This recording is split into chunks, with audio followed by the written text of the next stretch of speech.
이 시간에는 이제 마지막 때를 살아가야 하는 교회와 성도가 힘써야 될 두 가지, 마지막 때를 살아가야 되는 교회와 성도가 힘써야 할 두 가지, 그 두 가지가 무엇이냐면은 진리 수호와 복음 전파예요.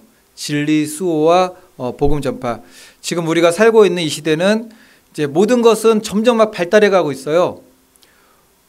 뭐 컴퓨터, 뭐 AI 발달하는 거는 그래 이해가 돼요. 이해가 되는데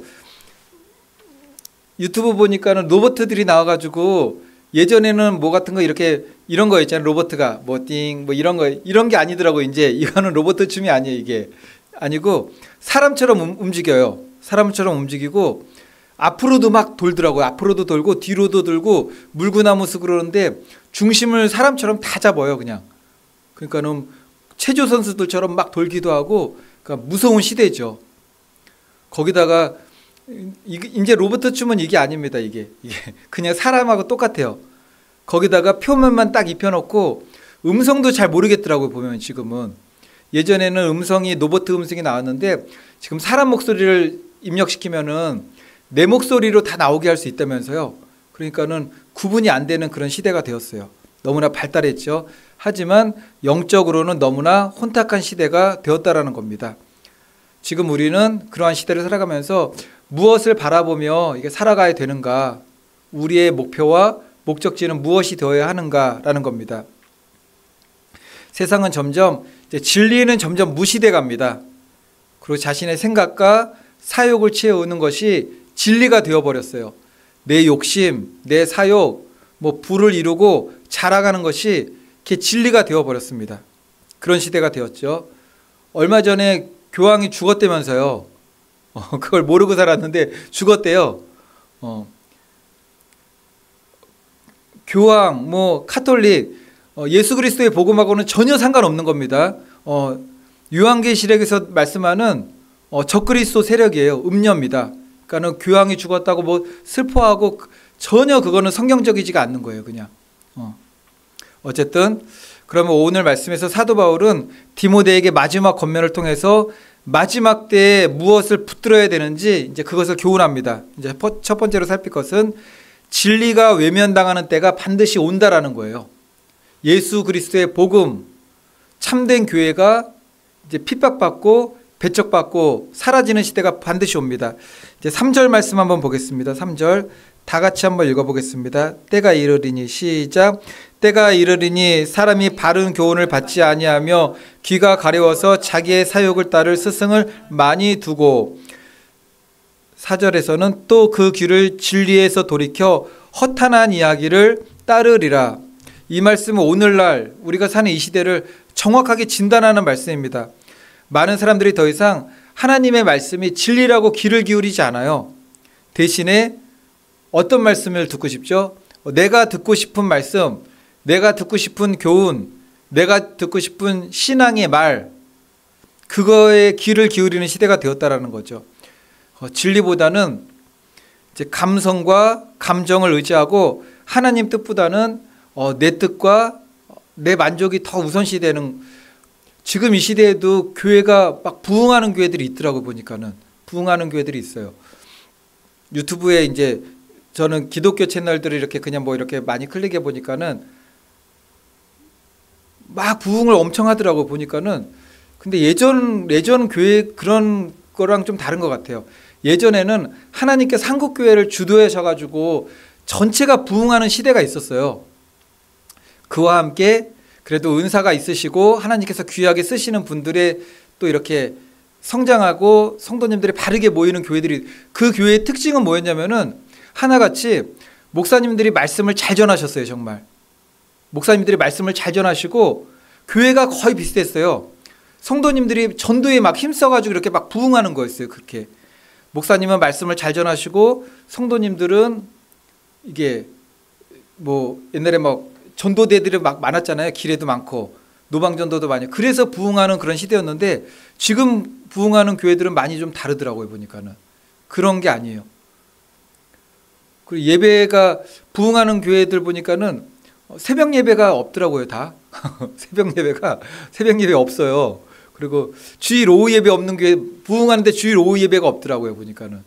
그래서 보통 주일 예배 드리고 이게 뭐 수요 예배 드리고 그렇게 드리는 것 같아요. 저희도 부흥을 하려면 교회를 예배를 그렇게, 그런 건 아니죠. 교회들 형편마다 하는 거겠지만, 그리고 말씀이 부흥하고 전도가 부흥하는 것이 아니라, 일단은 부흥하는 교회의 특징은 찬양이 부흥돼 있어요. 찬양들이 막 젊은 세대들이 막 찬양 열심히 하고, 그리고 이제 목사님의 말씀이나 그런 것들은 비중이 많이 없더라고요. 보니까는 다 부수적인 거에 비중이 많이 드는데 사람들이 많이 와요. 많이 오고 예배 모임은 많이 없어요. 그러니까 일주일에 한 번, 두 번씩 이렇게 모여가지고 그렇게들 하는 것 같아요. 어쨌든 첫 번째로 진리가 외면당하는 시대가 반드시 온다라는 겁니다. 그 사람들은 내 사욕을 쫓는 그런 신앙생활을 하게 된다라는 거예요. 근데 성경은 말씀합니다. 그 귀를 진리에서 돌이켜 허탄한 이야기로 돌아서리라. 허탄한 이야기가 우리 성경 말씀하고 전혀 상관없는 말씀을 말하는 것이 아니라 성경을 말하는데 성경이 아닌 거예요. 성경을 말하는데 진리가 아닌 것을 말하는 시대가 된다라는 거죠. 진리는 사라지지 않습니다. 다만 진리를 구하는 사람들의 믿음이 쇠퇴하고 그 믿음이 점점 부인되는 거죠. 사람들이 진리로부터 돌아서고 멀어지는 시대가 오게 됩니다. 예수 그리스도의 복음, 진리는 점점 외면당하죠. 이제 디모데 전서는 한번 찾아볼까요? 디모데 전서. 지금 저희가 디모데 후서였거든요. 여기가 앞에 몇 장만 넘기면은 디모데 전서 3장 15절. 지금 읽으신 데는 표시해 두시고요. 디모데 전서 3장 15절.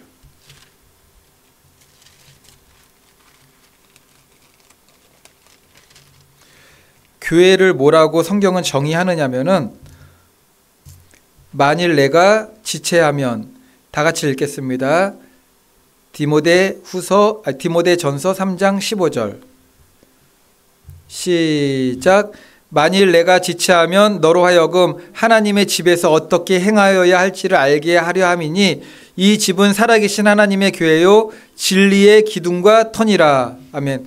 교회는 살아계신 하나님의 교회요 진리의 기둥과 터니래요. 그러니까는 교회의 가장 핵심은 하나님의 말씀이 살아있는 거예요.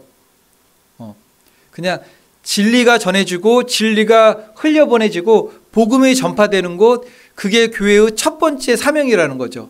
교회의 기둥은 하나님의 말씀입니다. 그 말씀이 사라진 상태에서 다른 것들이 부흥하게 되면은,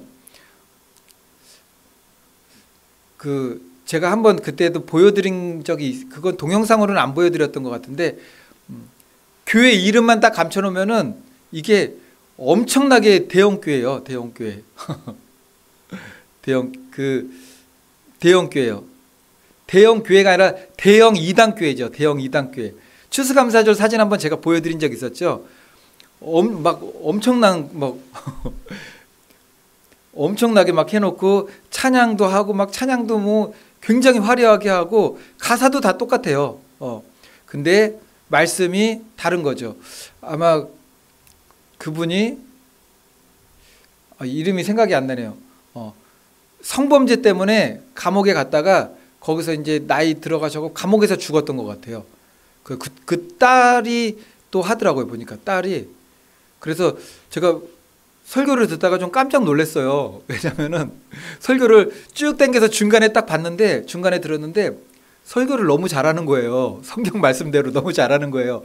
처음부터 끝까지 들어봤더니 아니나 다를까 본인이 뭐 보혜사 뭐 그래 나오더라고. 보니까는 성경 말씀을 잘해요. 잘하다가 본인이 뭐 보혜사고 뭐 이렇게 이렇게 전혀 이제 정통 기독교 교회에서는 이단이라고 하는 그런 내용들을 갖다가 삽입돼 있더라고요. 보니까는. 왜 이단인지 아시죠? 이단. 단이 끝단자예요. 다 똑같은데 끝이 달라서 이단이에요. 그러니까 이단은 얼핏 보면은 모를 수가 있어요. 그래서 기존 교회에 다니던 분들이 신천지에도 빠져들고, 기존 교회에 잘 다니던 집사님, 장로님, 권사님들이 하나님의 교회에도 빠져들고, 그래서 빠져드는 거예요. 그래서 신천지에는 잘 빠져드는 것 같아요. 보니까는 질문을 막 이게 궁금한 질문들을 하기 때문에. 교회의 가장 큰 사명은 이 집은 이제 여길 말하는 거예요. 여기 정말 이 집은 살아계신 하나님의 교회요 진리의 기둥과 터니라. 진리가 선포되어야만 바른 하나님의 교회죠. 그러므로 교회는 시대의 흐름에 따라 진리를 타협하면 절대 안 됩니다. 그러니까 믿음은 그냥 가는 거예요. 그냥 성경 말씀대로 그냥 가는 겁니다. 오히려 진리를 굳건히 지키며 세상이 어두워질수록 세상이 빛이 되어야 되고 세상이 부패하고 썩어질수록 세상의 소금의 역할을 감당하는 것이 복음의 진리가 선포되는 교회의 사명이 되어야 되는 것입니다. 이제 10월 27일 작년 10월 27일 날 뭐 했는지 기억나시죠? 차별금지법 반대 12.7 연합예배 드렸잖아요. 그거 다 우리 성도님들 다 참석하셨었잖아요. 올해 10월 27일 날 뭐 열리는지 아십니까? 예, WEA. WEA 서울총회 조직위원회 공동위원장. WEA를 이제 서울에서 열기로 했어요. 공동위원장이 사랑의 교회 오정현 목사님, 여의도 순복음교회 이영훈 목사님이세요. 오는 10월 27일부터 31일까지 서울에서 WEA 총회를 개최합니다. 저는 저뿐만 아니라 많은 목사님들도 그렇게 말씀하시고 교회의 그 신학교 교수님들도 그렇게 말씀하세요. 2013년 부산에서 개최되었던 WCC 올해 10월 27일부터 31일까지 서울에서 개최되는 추진하는 WEA를 다른 얼굴 같은 노선이라고 보는 거예요. 이게 서초동 사랑의 교회 오정현 목사님이 WEA를 2025년 10월 27일 서울에서 개최할 것을 추진하면서 발표 언제 했는지 아시죠? 발표를 갖다가 작년에 2024년 12.7 연합예배 끝난 다음에 끝나자마자 바로 발표하셨어요. 그때 그때는 그 뒤에를 몰랐죠. 다들 정말 차별금지법을 위해서 끝난 건 아니지만 계속 싸워 나가야 되는 거지만 한국교회가 이렇게 모여가지고 기도하고 그거는 대단한 일이었죠. 이렇게 성경 진리를 수호하기 위해서. 근데 그때 사랑의 교회가 아주 큰 역할들을 많이 했습니다. 물질적으로 뭐 여러 가지 양적으로 질적으로 헌신을 많이 했어요. 그런데 끝나고 발표를 바로 하더라고요. 보니까는 그때는 이영훈 목사님이 안 계셨어요. 그때는 뭐 다 계획이 돼 있었는지는 모르겠지만 그 다음에 전 세계 교회의 규모가 제일 크기도 하고 성도 숫자는 가장 많은 여의도 순복음교회 이영훈 목사님이 연합해서 함께하게 되었던 거죠. 여의도 순복음교회는 어떤 교회냐면은 2013년 WCC가 한국에서 개최될 때 막강한 영향력을 행사했던 그 교회예요. 그리고 이번에 2025년 WEA가 한국 서울에서 유치하도록 또 힘을 굉장하게 보태는 거죠. 그러니까 정체성이 없는 거예요. WCC도 후원하고 WEA도 후원하고 전에 여러 번 말씀드렸던 것 같은데 장로교회는 하나밖에 없었습니다. 우리나라에 처음에 언더우드 선교사가 들어왔잖아요. 언더우드 선교사가 들어와서 장로교회가 들어왔는데 장로교 여러 선교사님들이 와가지고 이렇게 교단이 갈라진 것이 아니라 교단은 우리나라에서 막 자생적으로 다 갈라진 거예요. 이게 그러다가 장로교가 갈라지게 된 원인이 WCC를 반대하는 합동 측 WCC를 우리는 해야 된다. 한경직 목사님이 굉장히 존경받는 목사님이긴 하지만 프린스턴 그쪽 신학대학 나오신 거죠. 자유주의 신학교. 거기서 WCC 학예로 한 거예요. 거기서 WCC. 그러니까는 이승만 대통령이 어디 나오셨죠? 프린스턴 나오지 않으셨나요? 한경직 목사님도 프린스턴 나왔어요. 근데 이승만 그 박사님이죠. 우리 건국 대통령은 아주 그냥 철저하게 그걸 잘 구분했어요. 프린스턴에서 배웠기 때문에 그걸 아는 거예요. 그분이. 그래서 철저하게 반공, 자유주의는 절대 안 하죠. 절대 이제 보수적으로 나갔는데 한경진 목사님이 WCC를 들어오니까 반대를 하신 거예요. 그때. 그러니까 갈라진 거예요. 그래가지고. 그러니까 그 안에 있었으니까 이제 보는 눈이 이제 열렸겠죠. 어쨌든 여의도 순복음교회는 WCC도 찬성, WEA도 찬성, 찬성 정도가 아니라 한국에 유치되도록 적극적으로 가담한 교회예요.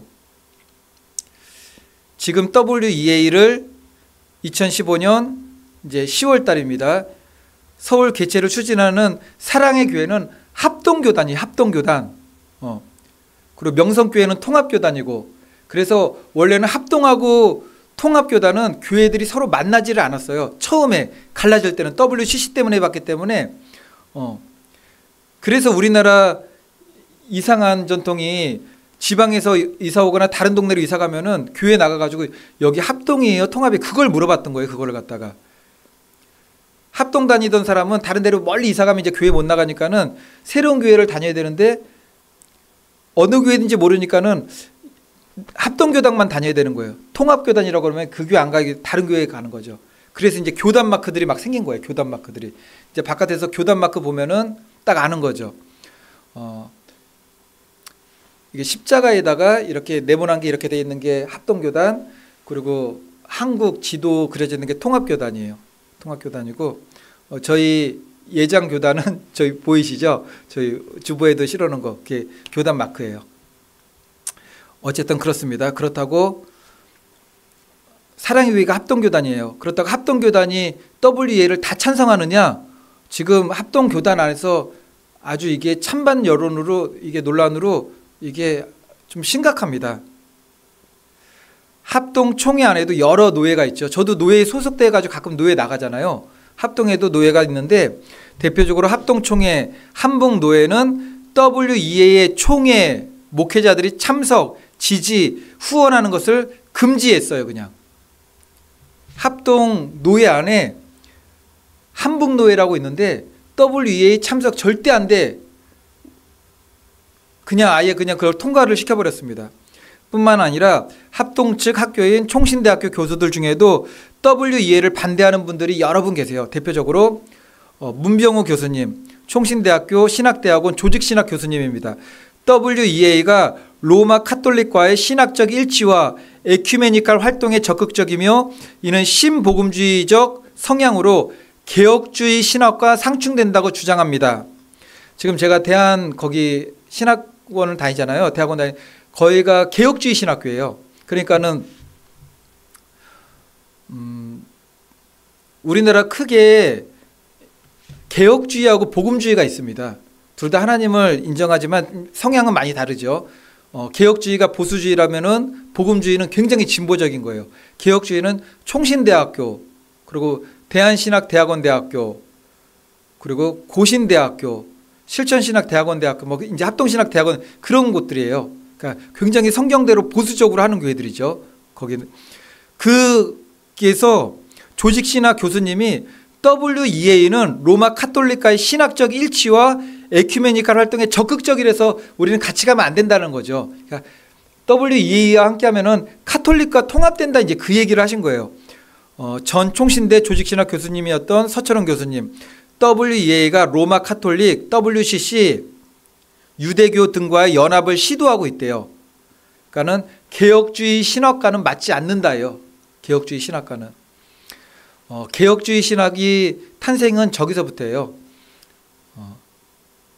종교개혁 누가 하신지 아십니까? 루터 들어보셨죠? 루터. 뭐 칼빈 뭐 들어보셨잖아요.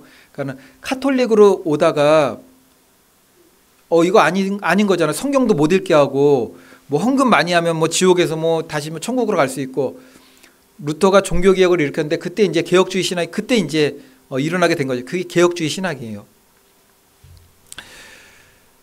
그러니까는 합동 측 안에서도 총신대학교, 대학원, 교수님조차도 WEA는 카톨릭과 같은 노선으로 가는 그런 아주 그게 너무나 위험하다. 같이 하면 안 된다라고 하는 거죠. 근데 우리 성도님들은 이제 교회에서만 뭐 제 설교만 들으시고 이게 들으시니까는 뭐 그런 거에 아주 큰 영향을 안 받을 것 같으시지만 유튜브에 설교 듣는 것 중에서 불안한 것들이 여러 군데 있어요. 이제 제가 무슨 설교 들을 때 이건 듣지 그렇게는 다 말씀을 드릴 수가 없지만 불안한 설교들이 여러 군데 있습니다. 여러 군데. 예를 들면은 구약 성경을 보면은 이스라엘에 대한 하나님의 심판을 배도 때문이었습니다. 이스라엘에 대한 하나님의 심판은 항상 배도 때문이었어요. 그러면 이렇게 한번 생각을 해봅시다. 종교통합, 종교다원주의를 표방하는 WCC를 갖다가 굳이 한국에서 개최하도록 우리나라에서 제일 큰 교회부터 여러 교회들이 힘써가지고 그걸 개최했어요. 그럼 하나님의 심판이 있을까요? 없을까요? 배도하게 되면 항상 하나님의 심판으로 나라가 어려집니다. 근데 그때는 또 교회들이 모여가지고 살려달라고 부르짖는 거죠. 그러니까 이게 너무나 무지한 겁니다. 이게 배도의 역사를 일으켜서 하나님의 심판을 받으면서 하나님의 심판이 오면은 하나님 이 나라 이 민족을 살려주십시오. 한국교회가 연합합니다. 이거는 말이 안 된다는 거죠. 그러니까 가장 교회를 사랑하고 나라를 사랑하는 것처럼 부르짖고 기도하지만 이렇게 배도의 역사를 끌어들이고 나서 그렇게 하는 거는 너무나 무지하고 어리석은 일이라는 거예요. 이제 12.7 대회를 정말 은혜롭게 잘 해놓고 끝나자마자 WEA 2025년 10월에 사랑의 교회에서 개최하겠다고 발표하고 이제 한국 교회뿐만 아니라 여러 반대 목소리가 나오니까는 그런 것 때문인지는 모르겠어요. 그런데 그 다음에 여의도 순복음교회 이영훈 목사님이 딱 들어오니까는 너무 막강해진 거예요. 여의도 순복음교회는 우리나라 최고의 영향력이 있는 교회잖아요. 최고로. 이제 윤석열 대통령 이제 아직 탄핵 심판이 있기 전에 갑자기 이영훈 목사님이 또 이상해지셨잖아요. 여기 저희 그 전자 키보드 다시 우리 자매님이 이걸 연습하셔야 된다고 그래가지고 집으로 보냈는데 여기 배달하시는 기사님이 오셨어요. 교회에 오시니까 되게 좋아하시더라고요. 그래서 교회 다니세요. 그러니까 여의도 순복음교회 다닌대요. 그래서 제가 얘기한 거 아니에요. 여의도 순복음교회 다니는 막 얘기하시고 처음 이제 하나님 만나게 된 거 그거 막 말씀하시다가 이영훈 목사님 요즘에 이상하대요. 그분이 그래. 자꾸 이제 그분은 보수세요. 정치성 보수신데 자꾸 이상한 얘기를 하신대요. 교회에서 갑자기 막 그 나라가 회복되도록 기도해야 되는데 갑자기 윤석열 대통령 미신 막 그런 얘기를 하고 뭐 그런 얘기를 막 하시더래요. 그런 얘기도 하시고 하여튼간에 요즘 많이 이상하시대요. 저는 이제 또 성도님 직접 다니신다고 그러니까는 네 그러시군요. 네 그러면 안 되죠. 네 이제 그렇게만 얘기를 했어요. 제10차 세계교회협의회 WCC 총회가 우리나라에서 2013년에 열렸습니다. 2013년 10월 달에 열렸는데 대한민국 부산에서 개최됐어요. 개최됐는데 그 뒤로 4년 뒤에 무슨 일이 있었냐면은 박근혜 대통령이 탄핵됐습니다. 이 박근혜 대통령 탄핵은 그냥 대통령 단순한 탄핵 사건 문제가 아니라 우리나라가 막 뒤 흔들리는 거죠. 그냥 대통령이 중간에 탄핵돼 버리니까는 대한민국 헌정사상 최초로 현직 대통령이 그냥 파면됐어요. 그것 때문에 우리나라가 엄청나게 흔들리는 거죠. 그 다음 탄핵되면서 누가 대통령이 됐죠? 지금 막 수사받고 있나요? 뭐 때문에 문재인 그분께서 이제 대통령이 단성됐잖아요. 그 대통령이 단성되면서 우리나라 철책 같은 거 다 걷어냈잖아요. 제가 해병대에 있을 때 서부전선에서 있었는데 거기도 다 걷어냈더라고요. 보니까는. 그러니까는 들어올 수 있는 길을 뻥 다 뚫어놓은 거죠. 2025년 10월 27일 서울에서 WEA 총회가 열립니다. 그 뒤 또 그로 인한 영적인 여파가 어떻게 될지 모르는 거죠. 그러니까 전 세계의 두 기둥은 WCC와 WEA예요. 굳이 WCC는 진보라고 얘기해요. WEA는 보수라고 얘기해요. 얼굴은 다른데 뒤에 보니까는 같은 노선으로 가고 있는 거예요. 다 카톨릭하고 같은 방향으로 가고 있는 거죠. 저는 이거는 제 주관적인 생각입니다. 2024년 12.7 연합예배 그 날짜 정한 것도 이번에 12.7 WEA가 열린 거 보면은 날짜 정한 것도 그냥 우연히 정하니까 맞은 것 같진 않아요. 굉장히 친숙하게 다가오는 거죠. 이제 12.7 하면은 자연스럽게 받아들일 수 있는. WEA 그 차별금지법 얘기하면서 그때 위원들이 모이면서 갑자기 로잔 대회 얘기도 막 했어요. 기도하다가 로잔 대회의 정신을 이어받아서 뭐 12.7 차별금지법 말도 안 되는 막 그런 것들을 막 얘기하더라고. 중간에 이제 섞이신 분들이. 어쨌든 얼굴은 다르지만 로잔 대회, WCC, WEA 결국에는 우리가 이런 흐름으로 가게 되면은 교회는 있을 수 있어요. 예수의 복음도 전할 수 있어요. 근데 오직 예수라고만 할 수는 없는 때가 반드시 온다는 거예요. 교회가 없어지진 않아요. 교회는 있어요. 그냥 북한에도 교회 있잖아요. 선전하는 교회. 중국에도 교회는 있잖아요. 근데 예수님에 대해 전할 수도 있고 설교도 다 자유롭게 할 수 있어요. 근데 오직 예수라고는 할 수가 없는 거죠. 이제 두 번째로 볼 것은 너희는 말씀을 전파하라. 디모데에게 이야기했습니다. 디모데후서 4장 2절 말씀 다시 한번 찾아볼까요? 디모데후서 4장 2절 말씀. 너는 말씀을 전파하라. 시작. 너는 말씀을 전파하라. 때를 얻든지 못 얻든지 항상 힘쓰라. 범사의 오래 참음과 가르침으로 경책하며 경계하며 권하라. 바울은 디모데에게 말합니다. 너는 말씀을 전파하라. 때를 얻든지 못 얻든지 항상 힘쓰라. 때를 얻든지 못 얻든지 말씀을 전하면은 때를 얻든지 말씀의 열매를 바로 맺을 수도 있어요. 근데 말씀을 전했는데 역효과가 날 수도 있는 거죠. 열매를 못 얻는 정도가 아니라 왜 그런 얘기를 한 거야? 왜 그런 설교를 한 거야? 왜 그런 말씀을 전한 거야? 역효과가 날 수도 있는 거죠. 그런데 너는 말씀을 전파하래요. 진리를 전파하라는 거죠. 사람들이 진리를 외면할수록 마지막 때가 될수록 말씀은 전파되어야 됩니다. 말씀이 가장 흥왕했던 때가 언제인지 아십니까? 교회사 역사 이래. 그러면은 예수 그리스도의 부활 승천 이후 교회가 가장 강력하게 부흥했던 때가 언제일까요? 초대교회 시대. 역사상 교회가 가장 강력하게 핍박받던 시대. 초대교회 시대. 예수 그리스도의 복음과 전도의 역사가 가장 강력했던 시대. 초대교회 시대입니다. 그러니까 다 몰려있는 거죠. 이게 핍박이 강할수록 성령의 역사도 강하고 고난이 클수록 성도들의 담대함은 더 컸다라는 겁니다. 그런데 이것은 복음을 전하는 것은 목회자에게만 주신 명령이 아니라는 거죠. 저도 가만히 돌아봤어요. 돌아보니까는 그래도 교회에서 전도를 제일 열심히 하시는 분들이 누굴까요? 보니까 집사님, 권사님들 같아요. 장로님, 집사님, 권사님, 장로님들, 그 주일학교 교사들. 목사님들은 전도하는 걸 좀 많이 못 본 것 같아요. 근데 그러죠. 이제 개척교회는 목사님들이 전도를 열심히 해야죠. 근데 성도님들이 이제 많이 좀 계시게 되면은 목회자들이 그때는 전도하기가 힘들어요. 그때는 전도하는 것보다 말씀과 기도에 전무해야 되죠. 말씀을 가르쳐야 되니까는. 그때는 근데 저는 그렇게 생각해요. 교회가 어느 정도 규모가 있고 이제 교회가 부흥됐는데 왜 목사님들이 교회가 부흥됐다고 전도 안 합니까? 그거는 좀 어려운 것 같아요. 교회가 이제 부흥되고 그러면은 성도들 양육하고 말씀 준비해야 되죠. 그때는. 근데 지금은 우리 교회 같은 경우에는 전도할 때이다라는 거죠. 전도 사명은 목회자에만 주신 것이 아니라 모든 그리스도인들에게 주신 하나님의 사명입니다.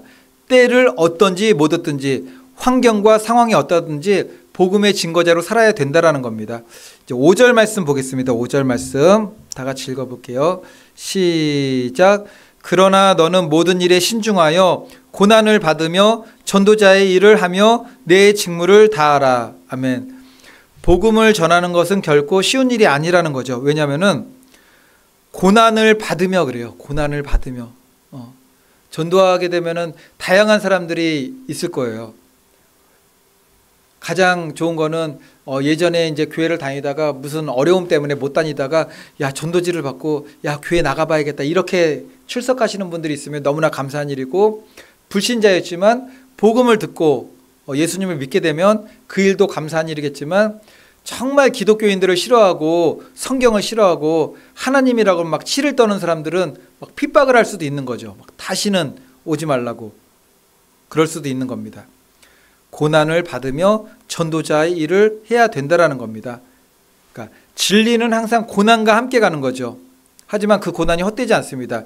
진리 위에 선 사람들은 고난 앞에서도 흔들리지 않는다라는 거죠. 이제 1절 말씀만 보고 우리 좀 마치도록 하겠습니다. 1절 말씀, 하나님 앞과 지금 우리가 믿음 생활하는 거, 주님을 위해서 헌신했던 거, 이 모든 것들이 하나님 앞에서 다 기억됨이 있는 것입니다. 1절 다 같이 읽습니다. 시작. 하나님 앞과 살아있는 자와 죽은 자를 심판하실 그리스도 예수 앞에서 그가 나타나실 것과 그의 나라를 두고 엄히 명하노니, 하나님 앞과 살아있는 자와 죽은 자를 심판하실, 그러니까 오고 가는 모든 세대의 사람들이 다 주님 앞에서 심판을 받게 됩니다. 다 드러나게 된다라는 거죠. 주님 다시 오심을 바라보는 자로서, 그 나라를 기다리는 자로서 우리가 힘써 전해야 될 것, 예수 그리스도의 복음이라는 거죠. 예수 그리스도의 복음. 오늘 말씀 두 가지로 전했습니다. 마지막 때 우리가 힘써 행해야 될 것 두 가지, 뭐와 무엇이라고 그랬죠?